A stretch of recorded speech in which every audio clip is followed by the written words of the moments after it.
حسن نثار صاحب جو کہ صحافت کے دلیپ کمار ہیں اور اوپر سے وہ واقعی دلیپ کمار صاحب کے بہت بڑے فین بھی ہیں. آئیے چل کے دیکھتے ہیں کہ حسن نثار صاحب دلیپ کمار کو کیسے یاد کرتے ہیں. اس کے بارے میں آپ کو ایک بات بتاؤں. بہت سی شخصیات ہوتی ہیں جو آپ کے دل کے قریب ہوتی ہیں اور وہ زندہ ہوتی ہیں. مثلا میں دلیپ صاحب کو کبھی نہیں ملا.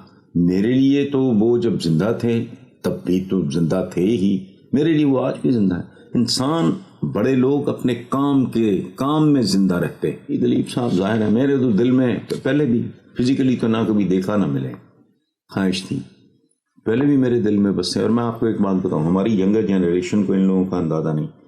میں نے اپنے بچوں کو اپنے ساتھ دائیں بائیں لٹا کے، پرانی بات کر رہا ہوں، تو ماشاءاللہ وہ جوان ہو گئے، ہم کو دلیپ صاحب کی موویز دکھائیں، بتایا کہ یہ کنٹینیوٹی، یہ رشتہ ہے اس سینما کا جو دنیا ہے، اس میں یہ ان کو جانے بغیر، ان کو پہچانے بغیر، ان سے محبت، ان کا احترام کیے بغیر تمہاری یہ سائڈ ادھوری رہے گی. بچوں کو اس طرح سکھائیں. ہمارا تھینک یو ویری مچ.